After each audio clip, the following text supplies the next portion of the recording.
आज पूरे देश की मीडिया में सिर्फ एक नाम सुर्खियों में है। वो नाम है अतीक अहमद का।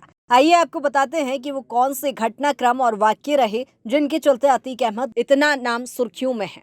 लगभग 30 साल से ज्यादा अतीक का आतंक बना रहा। साल 1989 के विधानसभा चुनाव में इलाहाबाद पश्चिम से निर्दलीय पर्चा भरा गया। यहाँ उसका सीधा मुकाबला चांद बाबा से हुआ, लेकिन अतीक भारी पड़ा और विधायक बन गया। अतीक ने विधायक बनते ही चांद बाबा का पूरा गैंग खत्म कर दिया।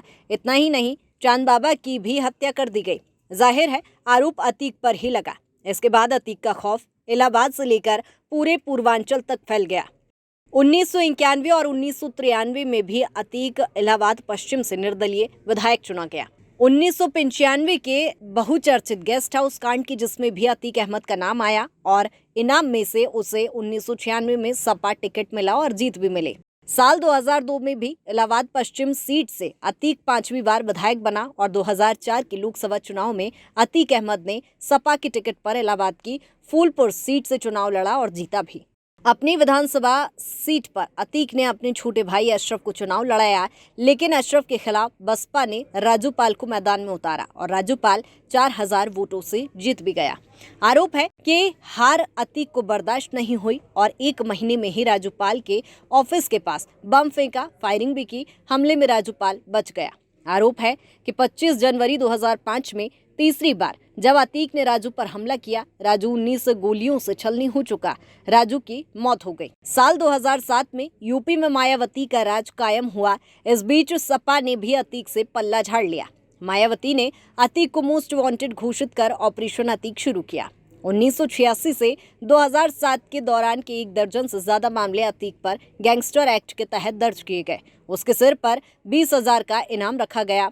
अतीक की करोड़ों की संपत्ति सीज कर दी गई, बिल्डिंगें गिरा दी गई। उसके बाद उसे दिल्ली से गिरफ्तार कर लिया गया।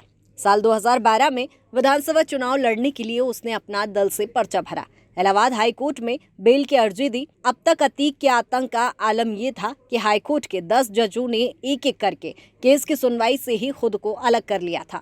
जब 11वें जज ने सुनवाई की तो अतीक को बेल दे दी गई। अखिलेश के पार्टी अध्यक्ष बनने के बाद अतीक को बाहर का रास्ता दिखा दिया गया।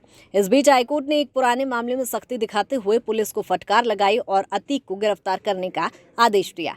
चुनाव से 1 महीने पहले फरवरी 2017 में अतीक को गिरफ्तार किया गया। सारे मामलों में उसकी जमानत रद्द हो गई और तब से अतीक जेल में ही है। योगी के सीएम बनते ही अतीक के खिलाफ कई मामलों की जांच शुरू हो गई। इसके बाद से लेकर अब तक अतीक के सैकड़ों करोड़ रुपए से ज्यादा की गैर कानूनी संपत्तियों पर बुलडोजर चल चुका है। अतीक का भाई अशरफ भी मरियाडी डबल मर्डर मामले में जेल में बंद है और इसी बीच 1 सप्ताह पहले राजूपाल हत्याकांड की गवाह उमेश पाल की इलाहाबाद में हत्या हो गई। साथ में उसके 2 सुरक्षाकर्मी भी मारे गए। आरोप फिर एक बार अतीक और उसके लोगों पर है। इसके बाद सूबे के मुख्यमंत्री योगी हुंकार भर रहे हैं कि माफिया को मिट्टी में मिला देंगे।